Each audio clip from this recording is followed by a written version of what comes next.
அனைவருக்கும் வணக்கம். எல்லாருக்கும் எல்லா நலமும் வளமும் கிடைக்கட்டும். இன்னைக்கு நவராத்திரி 4ஆம் நாள். முதல் 3 நாட்கள் துர்காதேவிக்குரியது, அடுத்தது மகாலட்சுமிக்குரியது. இன்னைக்கு மகாலட்சுமிக்குரிய 4ஆம் நாள் ஆரம்பம். நம்ம வீட்டில் கலசம் பார்த்திங்கன்னா செண்பக பூ கிடச்சிது. அந்த செண்பக பூவை மாலை மாதிரி கட்டி போட்டிருக்கேங்க. நம்ம வீட்டில் இன்றைக்கி என்ன நெய்வேத்தியம் பார்க்கலாம் வாங்க. சுண்டல் பார்த்திங்கன்னா பூம்பருப்பு சுண்டல், அதுக்கு கடலைப்பருப்பு வேக வச்சு வச்சுருக்கேங்க. சாதத்தில் கதம்ப சாதம், இங்கே பாசிப்பருப்பும் பச்சரிசியும் வேகுது. அடுத்தது காய்கறிகள் சாம்பாருக்காக வேகுதுங்க.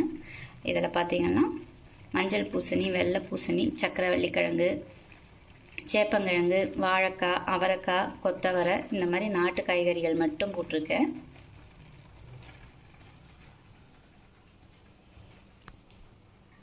இது பார்த்திங்கன்னா அதுக்கு உண்டான பொடி அரைச்சி வச்சுருக்கேங்க.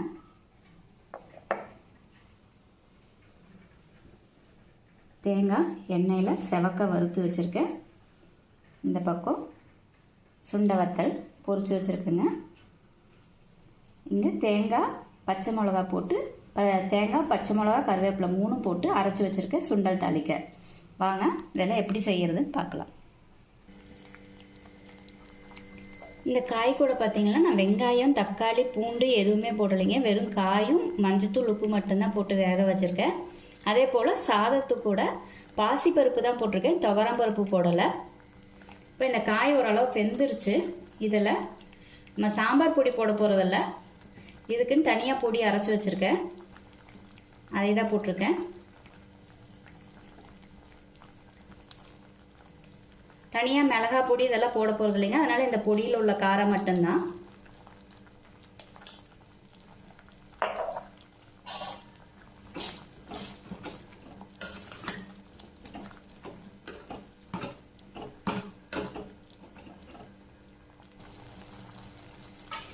இப்போ இதில் புளி ஊற வச்சு வச்சுருக்கேங்க, அதை ஊற்ற போகிறேன்.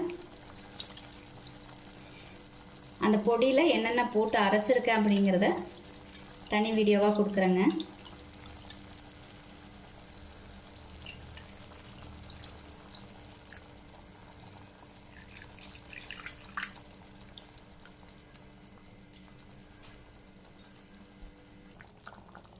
இந்த சாம்பார் இங்கே கொதிக்கிட்டோங்க, அதுக்குள்ளே நம்ம தாளிச்சுக்கலாம். இது ஒரு 5 நிமிஷம் கொதிச்சா போதும். அந்த பக்கம் சாப்பாடு வெந்துட்டு இருக்குது. அது கொஞ்சம் பொங்கல் மாதிரி குழஞ்ச மாதிரி தான் வரணும்.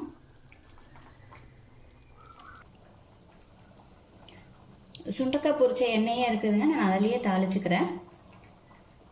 அது கூட இன்னும் கொஞ்சம் எண்ணெய் மட்டும் ஊற்றிக்கிறேன்.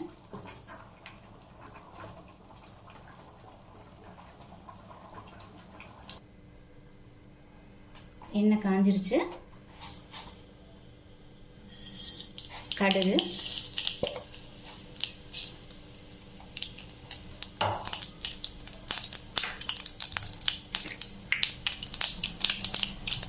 சீரகம் கொஞ்சம்,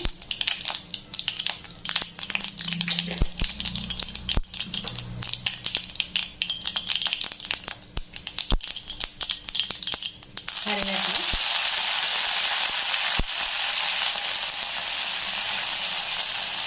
வரமிளகாய்,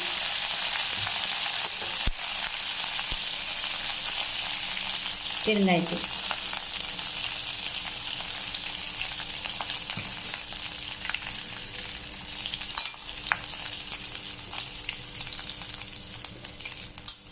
தாளிச்சாச்சுங்க, இதை எடுத்து அதில் கொட்டிடலாம். சாம்பாரும் கொதிச்சிருச்சு.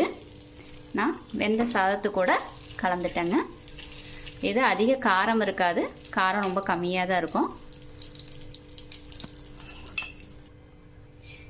இப்போ இது கூட நம்ம வறுத்து வச்சுருக்கிற தேங்காயும் சுண்டை வத்தலும் சேர்த்துடலாம்.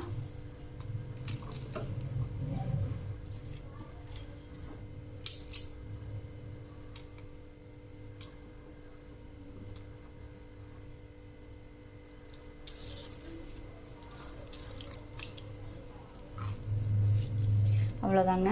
ஒன்றா கலந்து விட்டால் நம்ம கதம்ப சாதம் தயாராகிடுச்சு.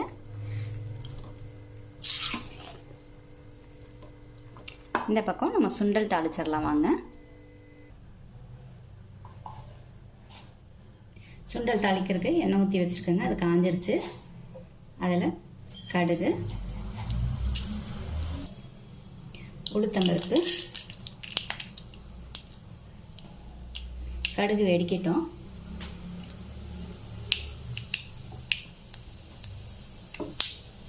கதம்ப சாதத்துக்கு பார்த்திங்கன்னா இது ஓமமும் மிளகும் வறுத்து வச்சு அரைச்ச பொடி.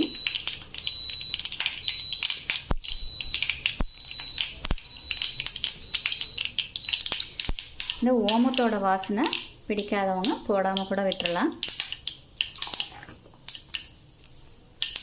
இந்த சாதம் பார்த்திங்கன்னா இந்த அளவு தண்ணியாக தான் இருக்கணும். ஆறுச்சுன்னா கெட்டியாயிரும். இவ்வளோதாங்க. கேஸ் ஆஃப் பண்ணிடலாம். இந்த பக்கம் கடுகும் வெடிச்சிருச்சு. இதில் கருவேப்பிலை,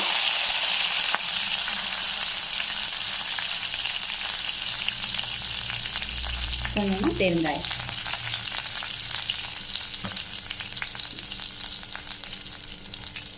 நம்ம வேக வச்சா கடலைப்பருப்பு சேர்த்து உப்பு போட்டுடலாம். இந்த அளவு உப்பு இதுக்கு சரியாக இருக்கும். கடலைப்பருப்பு லேசாக அரிசியாச்சு. இது கூட நம்ம அரைச்சி வச்சுருக்கிற தேங்காய், பச்சை மிளகா, கருவேப்பிலை சேர்த்திடலாம்.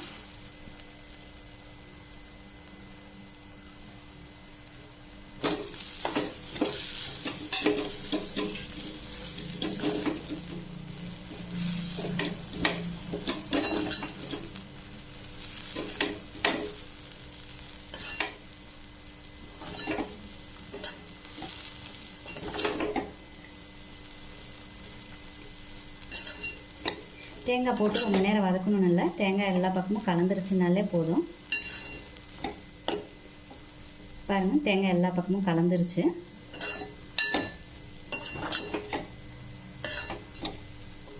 இப்போ கேஸ் ஆஃப் பண்ணிவிட்டு, கடலைப்பருப்பு ரொம்ப ப்ளைனாக இருக்கிற மாதிரி இருக்கும். அதனால் கொஞ்சம் புளிப்பு டேஸ்ட்டுக்காக இந்த அளவு எலுமிச்சம்பழம் கேஸ் ஆஃப் பண்ணதுக்கப்புறம் புழிஞ்சு விட்டுக்கலாம்.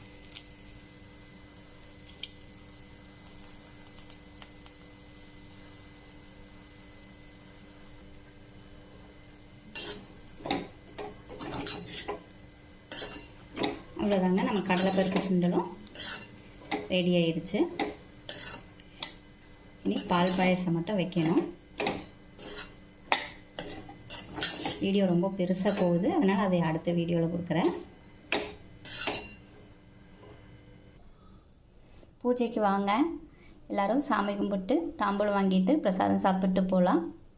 இந்த வீடியோ பிடிச்சிருந்தா லைக் பண்ணுங்கள், கமெண்ட் பண்ணுங்கள், ஷேர் பண்ணுங்கள், நம்ம சேனலை சப்ஸ்கிரைப் பண்ணுங்கள். நன்றி, வணக்கம்.